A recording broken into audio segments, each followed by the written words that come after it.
Hello everybody, I hope you are all well and welcome to my sewing room. My name is Diane. If you're new to my channel, I design and make patchwork quilts and then I make videos about that process and share them all with you. So if that's something you're interested in, please continue watching. This video this week is all about this lovely quilt behind me. I've called this one Late Summer. But it didn't begin its life as late summer. It began its life as a scrappy, round the world rainbow quilt. Such a mouthful. That was its working title. And I designed it when we had a few hot days here in the UK. It was too hot to sew. And so I came in and I sorted out my fabrics. I tidied up my room and then I sat down to design a quilt. And the purpose for this quilt is to use up as many of the beautiful fabrics that I've been hoarding. There are quite a few in here that I've had for quite a while and I just didn't really want to use them. So I decided that from now on, when I start a quilt, I'm going to start from my stash. I'm going to choose some of the fabric from there before I go and buy any more. I actually only bought a yard of wide back for the backing of this quilt. The rest is pieced from fabric that I already had. And of course I bought the batting new, but everything else I had in my stash. And I called this one Late Summer because the colours just remind me of that. So you've got really rich colours all mingled together, and then you've got these dark, which I'm saying are the long dark shadows that you get in the late summertime. And so that's how I came to name this quilt. And now I'll share with you how I put it all together. And step one was to design the quilt. So I just took out my pad and paper and scribbled out a design.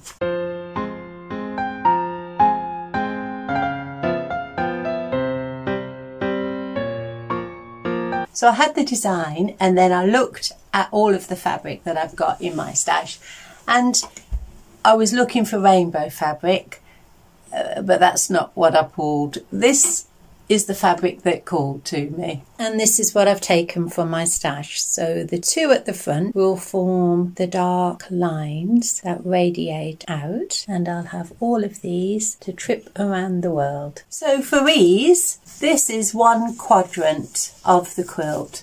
So my idea was to sew up 4 pieces and then join them. So it's just a 4 block really, a huge 4 block. But I did play a little bit safe, and so I made up 1 quadrant to start with. So I cut all the pieces, I sewed the half square triangles. It's all 3-inch squares and 3-inch half square triangles in this quilt. So I prepared all the pieces and then I just put 1 quadrant on my design wall.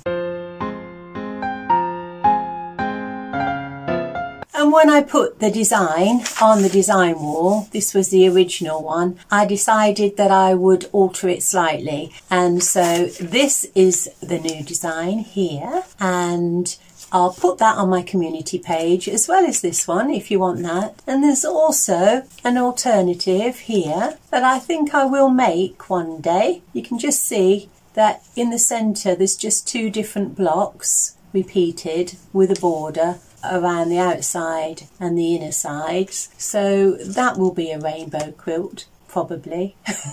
unless other fabrics decide that they want to be in it and not the rainbow. But I'll put all of this on my community page if you're interested. And so I decided that I would add this on point square border, and I think that looks really lovely. So that's what I did next. And I was very happy with that design. So the way I approached sewing this quilt was I put 1 quadrant on the design wall that you've just seen, and I left that up there and I sewed the other 3 quadrants. And I'm not going to put detailed instructions of how to put this quadrant together because it just gets a bit monotonous. I did start filming it, but I got bored. So I know you would be. And so what I've done for this video is I've just put all the different pieces together from the design board, sewed them together, and I'm showing you how I've constructed it. Really, it's just little 9 patches, repeated 9 patches across the whole of the quadrant, and then I joined them into strips and that quadrant was finished. So if you want to grab a drink, just sit back, relax, and you'll see it come together magically.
And once I'd sewn those 3 quadrants together, I laid them out on the living room floor just to have a little look and see if it was okay. It'd been a bit too late if it wasn't really. I wasn't going to unpick all of that, but I was pleased with it. But I did think that it needed a little narrow border just to go around the outside so that I would preserve the points on those on-point square borders. And so I added some of this beautiful fabric. And the rest of that fabric I pieced together with some green and the backing green that I bought. And there was enough then to complete the backing. And I think it's made a pretty backing, very attractive, really soft. And I just love that fabric. And then I just used a simple cross hatch on my sewing machine and quilted it all together. So it came out a good size. It's 68 inches square or 173 centimetres. And that's the pieced back, that beautiful floral fabric, and it's quilted in a cross hatch. And I added my little label, and I've taken some photographs, and I'm just about to put that into my Etsy shop. Now, I have a question for all you lovely viewers out there, if you can help. Probably if you're based in the UK. I've had 2 potential customers, one from America and one from Canada, and they would like to have bought quilts from me, from my Etsy shop. Now I've set my Etsy shop to global, so it's everywhere else I think they use is the term. So it is open to global purchases. But my customers say that when they've gone through the buying process and it's in the basket and they're just about to proceed, it says this customer does not ship to the USA or to Canada. Well, I thought I was shipping there because I would include those countries everywhere else. But if you've ever encountered that, if you're a UK Etsy seller, how have you gotten across that problem? Have you solved it, or is it just one of those things? I have heard that there is a thing called localization where Etsy just switch off the global buyers in certain countries. So I'm not sure if that's what's happening, but if you've got any solutions or any ideas to our little conundrum, please share them and I'll pass them on. And that's it now.